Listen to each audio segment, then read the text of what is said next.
I don't know how long I have here on this earth, whether I'll live another week or another 50 years.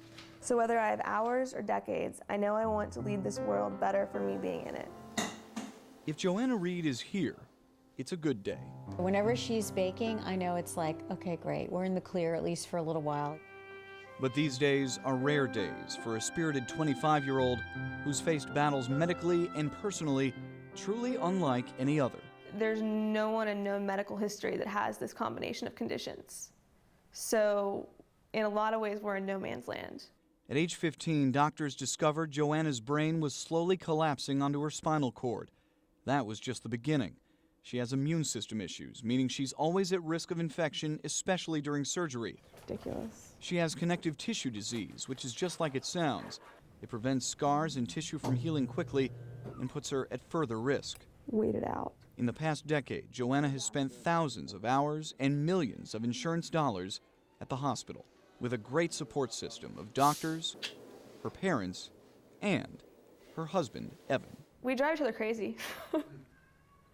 If I ate everything that she baked, you'd need a forklift to get me in the shower. They met at college in D.C. Not long after, Joanna let Evan know exactly what he was signing up for. Evan didn't budge, all the way through the wedding day. It was one heck of a party. Honestly, still look at pictures and just laugh. That was a great day. The summer of '09, Joanna settling into a period of relative stability. But the end of that year brought the beginning of Joanna's lowest point. I remember him asking, how long do we have? An infection no one could find that left Joanna fighting for her life. I heard him say, we have about a week. So that was, at the time I didn't really care. It was so sick.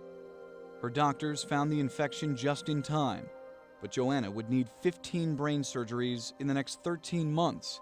You see your child miserable day after day after day and in agony. And then another issue, insurance. Joanna had been living on her parents' plan, but soon would be too old to stay there. Facing millions in expenses, there was only one way out. I'm eligible to stay on my father's insurance because he was a federal employee, but I would not be eligible for that if I had a job or if I were married. Joanna was married. She and Evan were shocked. But that's how a devoted and doting husband and wife learned they would need a divorce. They filed last July, 14 months after that joyful wedding. I was ready to give up on everything at that point. It was just, it really didn't feel like I had anything left to lose. Made me very angry. And probably, if I'm being honest, probably made me a little bit more of a cynical person. She basically had to get divorced to stay alive.